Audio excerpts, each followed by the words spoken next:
probinsya ng Kalinga ang marahil ilan sa pinakamaganda at pinakamayaman sa ating bansa. Mayaman sa tanawin, mayaman sa kalikasan, at sa ilang parte nito, mayaman din daw sa ginto.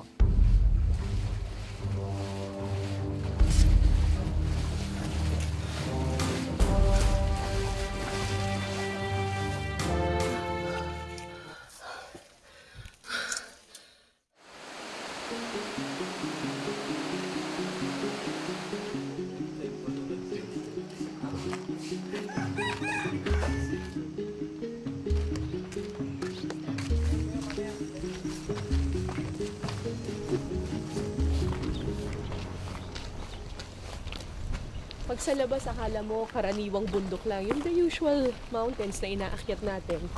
Pero pag tiningnan mo closely, may makikita kang mga butas-butas doon mismo sa bundok.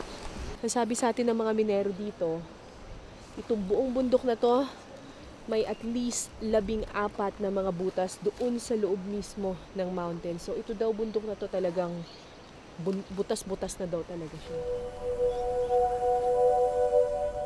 Akma sa kanyang pangalan, sa bato nabubuhay ang sitio Batong Buhay. Bato na nagtataglay umano ng ginto. Ano naman yan? Mga ruins ng dating kumpanya. Ah! Kasi ito yung pinaka-biggest mine in the Philippines sa noon. Noong 1934, matatagpuan sa sitio Batong Buhay ang isa sa pinakamalaking mining company sa Pilipinas. 500 hectares ang sakop ng buong kumpanya.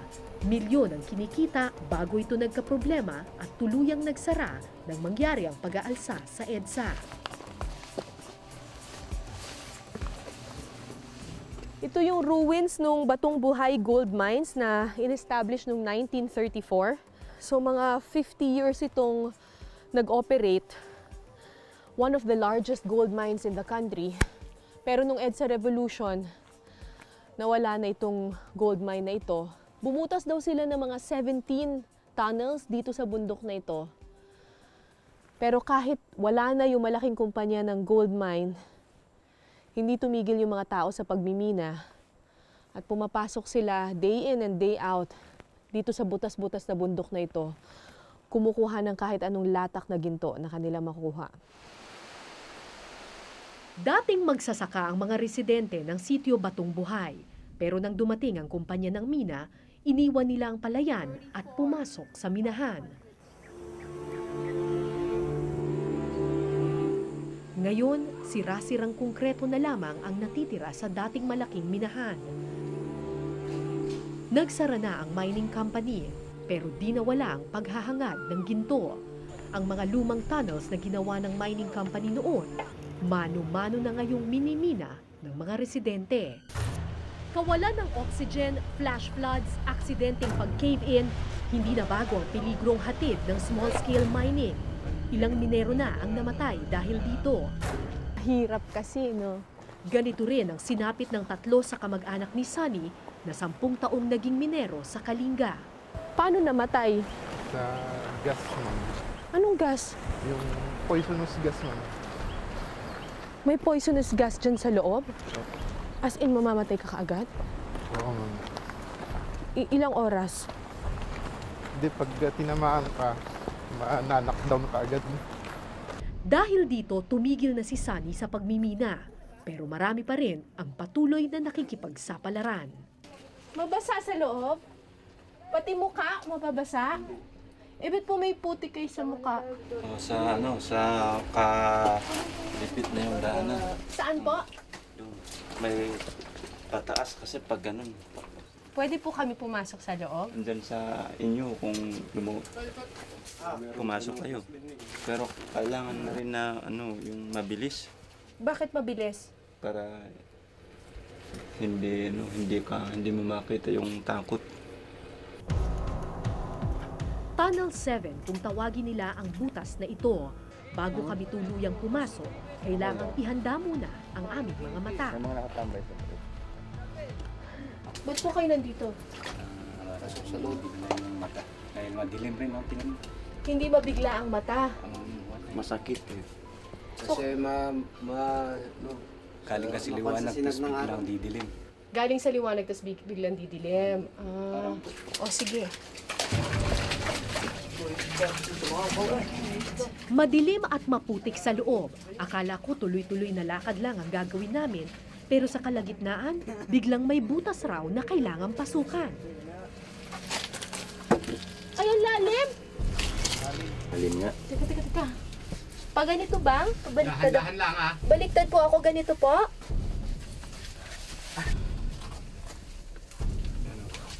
Ay, mayroon pang maraming mga butas pa dito sa loob.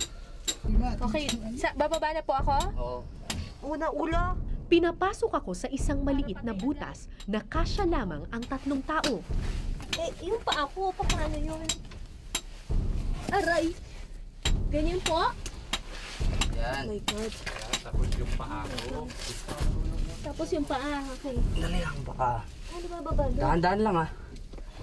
Oh, shoot! Wala nang pakan. Saan po? Dito? Okay.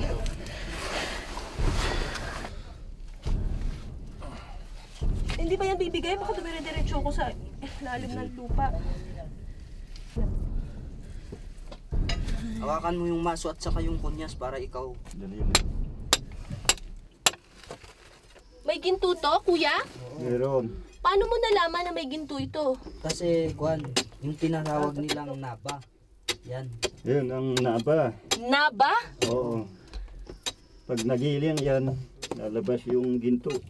Dahil di mo naman talaga matitiyak kung aling bato ang may lamang ginto, swertihan ang laro dito. Kada araw, isang sako ng bato at putik ang kailangang punuin ni Mang Charles. Pag swerte, maaari siyang kumita ng 1,800 pesos. Pero pag malas, ni isang kusing, wala kang maiuuwi. Tinamaan kayo ng gas. Isang 1 hour ako na hindi pa gumising. Kaya natakot ako. Punta ako sa Baguio, nagtrabaho. Pagbalik ko, ito na naman. Hindi naman ako natakot. Bakit balik na naman kayo? Mas maraming kita. Mas mabilis ang pera. Mas mabilis. Ang pera. Pero mas mabilis din ang buhay. Oo mas mabilis ang buhay. Kanya-kanyang teritoryo ang mga minero dito. Bawat isang butas, may ibang may-ari. Ay, ba't po nakapadlock? Oo, kapadlock niya. So yung isang tunnel na pababa ng ganun, marami pa siyang iba-ibang mga tunnels na para horizontal na ganun. Pero kasya lang yung isang tao na ganun ka talaga. Si Mang Dionisio ang isa sa mga veterano ng minahan. Walang ibang nakakapasok sa kanyang tunnel, kundi siya lamang.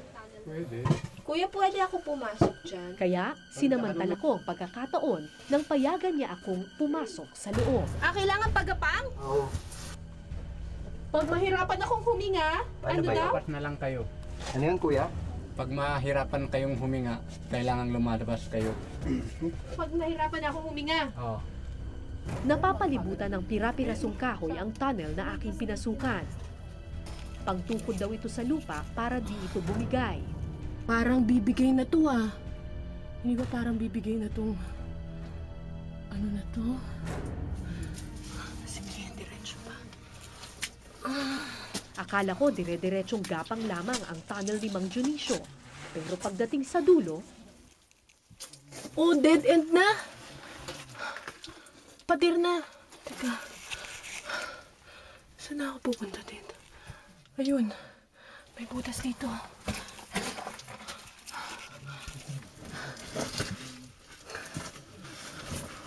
Uy, paakyat. Aray. Wow. Para siyang maze. Kanina, bumaba tayo ng ganon. Tapos pagbaba natin ng ganon, gumapang tayo. Tapos ngayon, paakyat naman.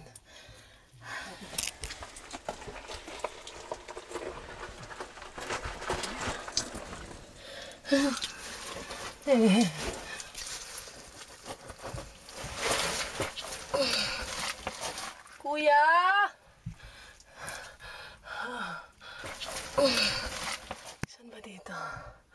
Dahil sa dilim at sikip ng tunnel at sa dami ng maliliit na lagusan sa loob nito, madali kang malilito sa iyong patutunguhan. Parang malalim, mataas pa eh.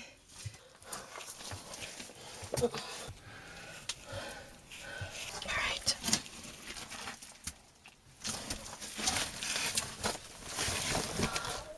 Makalipas ang ilang minuto, unti-unti na akong dinadalaw ng pagod at ng takot. Pero paalala nga sa akin ng mga minero, kailangang unahan ko ang takot ko.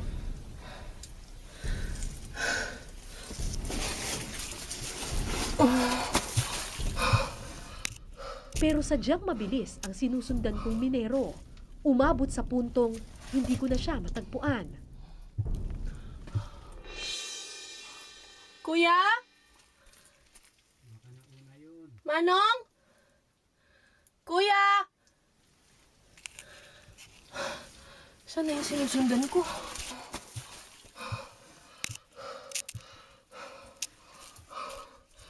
Pati rin ang aking cameraman. Okay, let's do this. Andiyan ka ba, Dis? Disney! Dis! Dis! Dahil hindi ko na mahanap ang aking mga kasama, nagdesisyon akong bumaba at bumalik na lamang. Pero nangyari ang di inaasahan. Ah! Oh my God! Aray! Aray.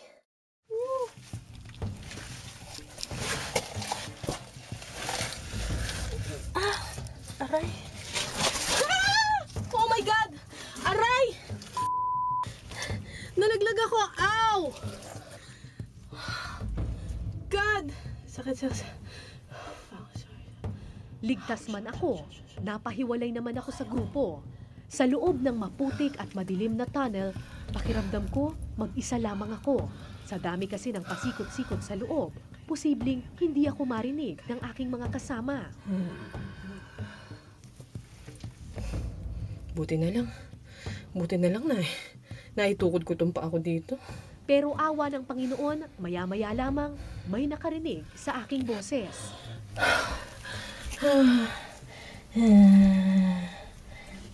Sige, okay lang po. Masakit lang po yung likod ko. Ha? Dito ako kumaskas eh.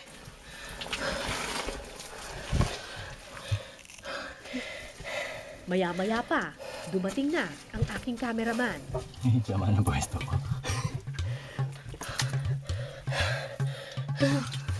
Kasama ang aking cameraman, hinanap namin ang minerong aming sinusundan, si Mang Dionisio. Kuya!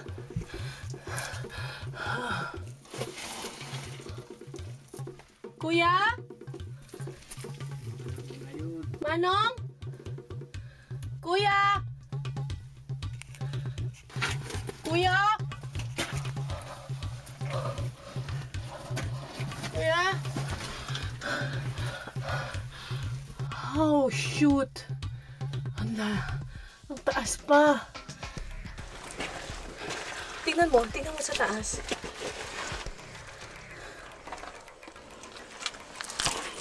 Masya ba tayo? Tingnan mo. Spider-Man. Tingnan mo. Parang malalim, mataas pa eh. Manong! Ayun, may naririnig ako nagmamaso.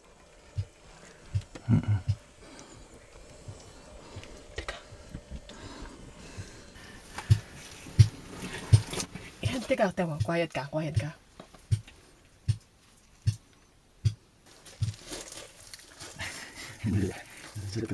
Sige, kaya mo yan.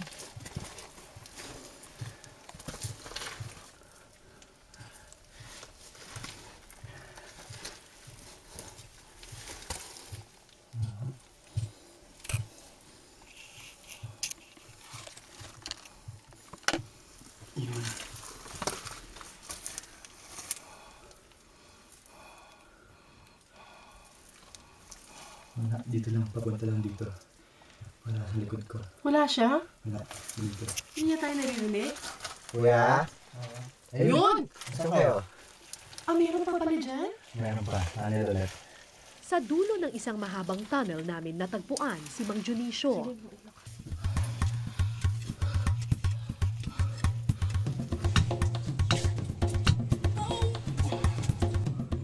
Diyan na si Kuya. Ano ginagawa niya? Nagpupukpok. Araw-araw, 8 oras sa loob ng butas na ito ang matanda. Matyagang hinuhukay at pinapalalim ang tunnel na inaasahan niyang magbibigay sa kanya ng ginto. Kuya, gaano niyo katagal ginawa itong minang to? Mga 17 ko, 17 Puso ko years to. old lang kayo nung ginawa niyo to? 3 years. Ay, 5 years. Eh, ilang taon na kayo ngayon? Mga 40 siguro. 40 pa. Sa loob ng mahigit 2 dekada, naging pangalawang tahanan ni Mang Dionisio ang butas na ito. Ang masaklap, minsan pa lang siya jumajackpot. So, si Mang Dionisio, 17 years old lang siya nung nag-start siya na maghukay dito sa bundok na to. I suppose nung 17 years old siya, mababaw pa lang yung hukay na ito. And ngayon 40 years old na siya, naghuhukay pa rin siya. So nakita mo naman yung kung gaano ka intricate na yung tunnel dito sa loob. Kasi habang tumatagal, lumalalim yung kailangan nilang hukayan para makuha yung ginto. Makalipas ang mahigit 1 oras sa loob ng tunnel, nagdesisyon kaming lumabas na. Pero nagpaiwan sa loob si Mang Dionisio. Magpapagabi na raw siya rito para maghanap ng ginto.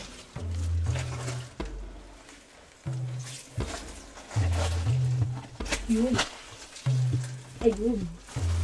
Ayun.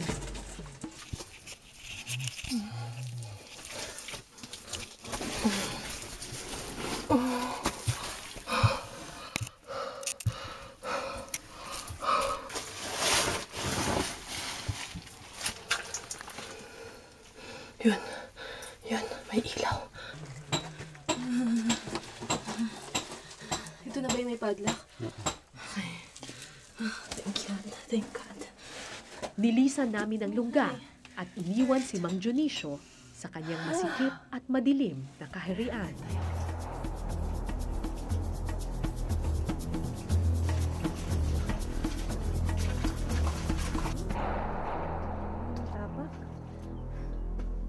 Wow, nakakasilaw ah! Welcome to the real world!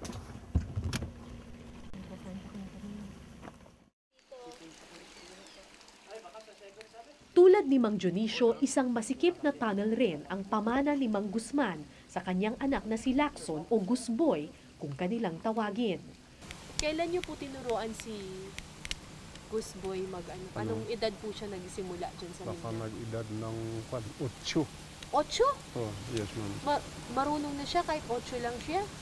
Basta sumama siya, siyempre sumama siya ma. Di tinitingnan ang ginagawa ko. Para maano yung Sa Tunnel 10 ang teritoryo ng mag-ama. Dito, bungad pa lang abot tuhod na ang tubig. Dating magsasaka si Mang Guzman. Batid niyang delikado ang pagmimina, pero kailangan raw niyang makipagsapalaran para sa kanyang 10 anak. kasi yung palayan dito karamihan once a year na maapit yung crop. Ang palay, trabahuin mo ng 4 na buwan, after 4 months. Saka ka lang kikita. At magkano lang yung kita doon? So, konti-konti lang. Pero dito sa ginto, pag nakaswerte ka, pwede kang sa isang linggo mo, pwede kang bumili ng 3 kabans na 50 kilos.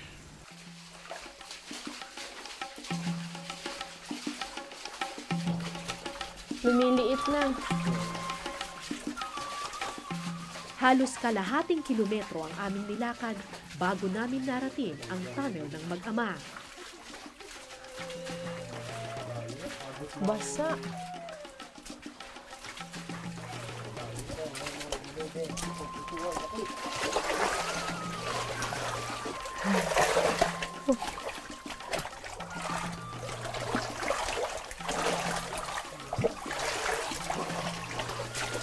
Aray. Nauntog na.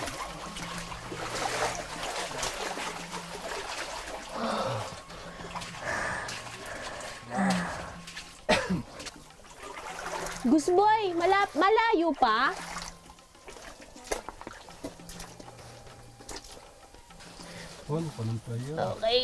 Okay. Aray. Nagpaiwan sa labas ng tunnel si Mang Guzman. Ang anak niyang si Gusboy at ang mga kaibigan nito ang sumama sa amin sa loob. Ay, may isa pang butas dito. Kumpara sa lungga ni Mang Dionisio, mas mahirap ang tunnel na ito. Mas mahaba ang gagapangin, mas matataas ang aakyatin. Ang nag-hold lang sa akin ay ang aking knees. Pag bumitaw yung knees ko na yan, pinupush ko yung knees ko papunta dun sa pader. Pag hindi ko na pinush yan, dun ako babagsak ko. Halos 2 palapag na building itong kinalalagyan ko dito. Tapos kailangan ko pa umakyat. Paakyat doon. Gamit lamang ang taling to.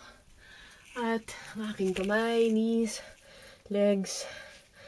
Parang, imagine nyo parang Spider-Man na umakyat ka sa pader.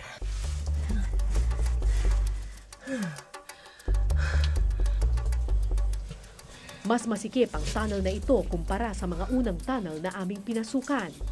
Nakakapagod, mahirap huminga. Hindi ko ikakailang, dinapuan na ako ng takot.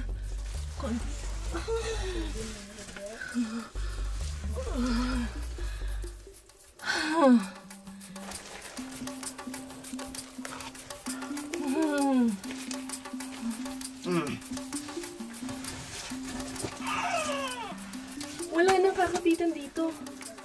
Hindi ka nadudulas dito? May kaaway dito sa kaliwa mo. Saan po? Ito. May mga bat yan. Ito? Okay. Isa lang ang tumakbo sa aking isipan ng mga oras na iyon.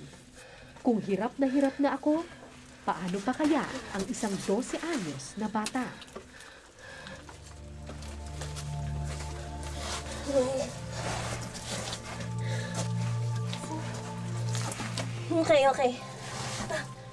Okay.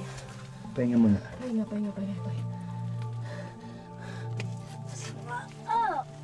Sa gitna ng dilim, nakita ko ang inosenteng mukha ng batang aming kasama.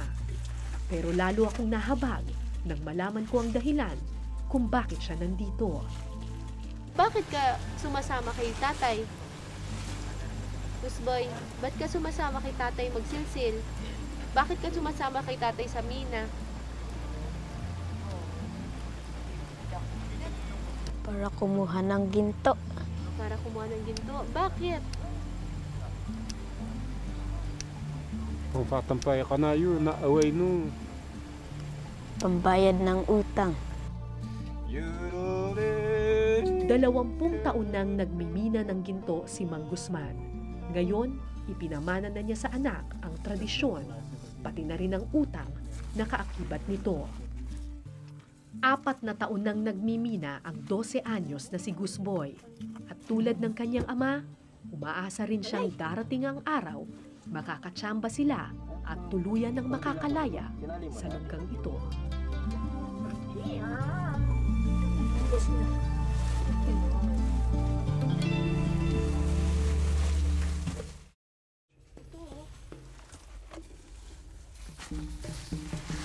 Sa loob ng masikip na butas, matyagang nag-ipon ng putik at bato si Gusboy.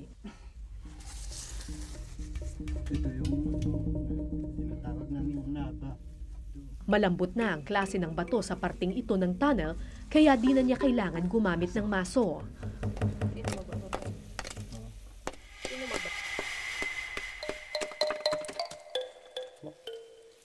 Yan ang ginto. Anong tawag nyo dito? Naba. Naba. Ito yung low na mas mababa yung carrots. Pero ito yung mataas yung carrots. Mga 18, 19 carrots yun. So, gaano karaming ganito ang kailangan mong kunin para kumita ka ng 1,000? Isang karga, ganito.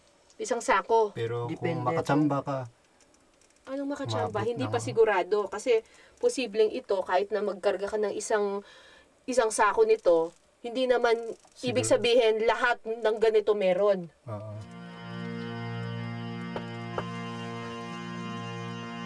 Ito, hindi ba to? Walang kasiguraduhan na may lamang ginto ang mga batong naipon nila. Minsan, isang buong sako ng bato, kakapiranggot na ginto lamang ang laman. Hindi. Okay lang. Okay lang.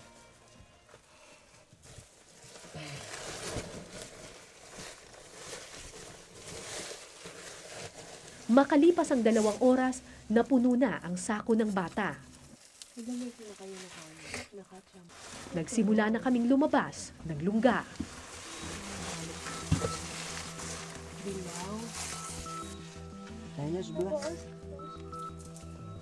Pahirapan sa pagbaba sa mga tunnel.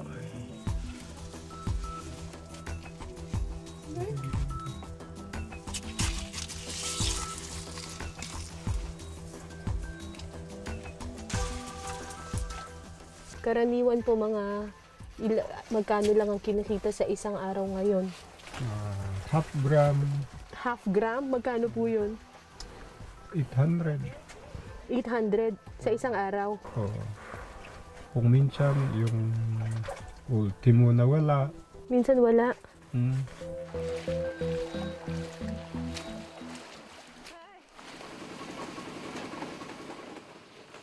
Dumiretso kami sa gilingan ng mga bato. Halos buong araw ginigiling ang mga batong nakuha sa mga tunnel. Dudurugin at pipinuhin ang mga bato, ihahalo sa tubig gamit ang isang malaking pabirik hanggang sa unti-unting humiwalay sa putik ang ginto.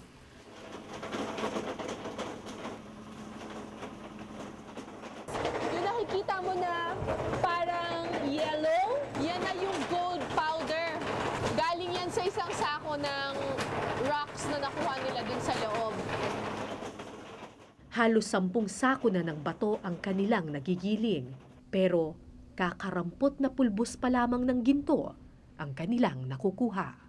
Isa lang ang ibig sabihin nito, kailangan pang bumalik ng mag-amang Guzman at Gusboy sa lunggang itinubog sa ginto.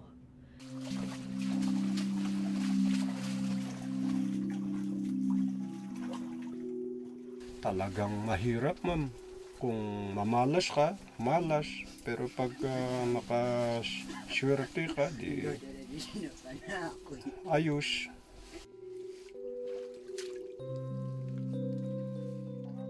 ₱53 na ngayon si Mang Guzman at balang araw ang anak niyang si Gusboy ang magmamana ng lunggang ito. Ang sabi ko lang sa kanila, huwag sana maanuan ang naranasan ko Magaya. na mahirap. Ano? Kaya sana mag-aral sila. Anong gusto mo paglaki mo? Engineer.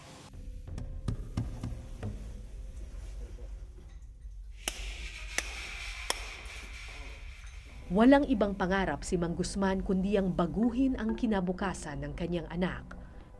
Pero habang baon pa sila sa utang, hindi sila makakatakas sa putik at sikip. Patuloy silang magpapaalipin sa kinang ng ginto.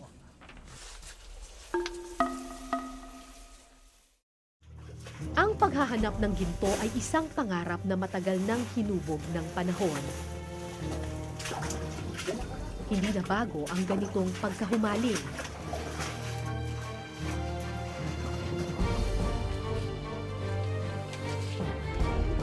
Huhukay ng walang katapusan,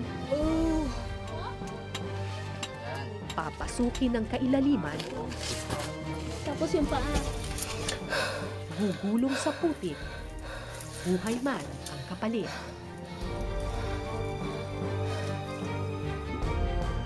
Pero lahat ng yaman may hangganan.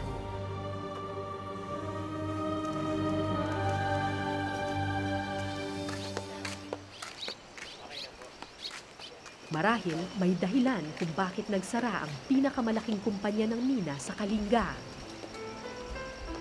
Baka ito ang paraan ng kalikasan para iparamdam na kailangan din itong magpahinga.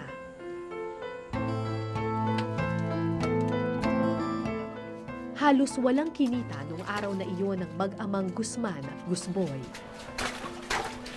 Pero sa kabila ng hirap na pinagdaanan, nakukuha pa ni Mang Guzman na umawi at magpasalamat. And I don't know what I'll do. All I do is sit and sigh. Marami pa raw kasing bagay na mas mahalaga kesa sa ginto.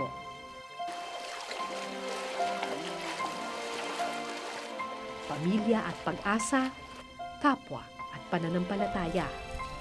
Patunay na hindi lahat ng ginto kailangan pang hukayin sa ilalim ng mundo. Ako po si Cara David at ito po ang Eyewitness.